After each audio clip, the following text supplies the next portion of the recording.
ازاي تكون باشا في نفسك وكل الناس تتمنى ان هي تتعامل معاك؟ اول حاجة واهم حاجة ان انت تتقمص الدور زي ما انت عاوز، زي ما انت عايزهم يشوفوك. شوف نفسك تقمص دور الملك الباشا، ان انت حد مفيش منه اتنين. خليك واثق في نفسك وتعامل على هذا الاساس. هتلاقي الانطباع اللي انت عامله ده ظهر عليك وكل الناس شافتك بنفس الشكل. ما تنزلش السوق وتسيب الناس تبيع وتشتري فيك. حدد قيمة نفسك وسط الناس، هي دي الكاريزما المطلوبة. فانت لازم تعملها لنفسك، محدش هيعملها لك.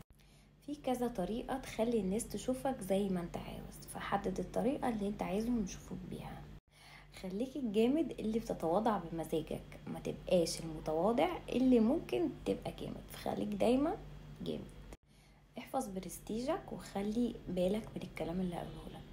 لو الكبير احترم سنه ما كانش الصغير قل منه. وهنا ان انت اي حد هيعمل لك حاجة امسح بكرامة اللي خلفوه الارض. ما تقلقش، ما تديش اي حد المساحة انه يقلل منك على حس الهزار او الضحك. وبكده انت تكون واخد بالك ان انت تعمل حدود للي قدامك. بمعنى اصح كده، ما تخليش حد يتعامل معاك على مزاجه، خليهم يتعاملوا معاك في حدود.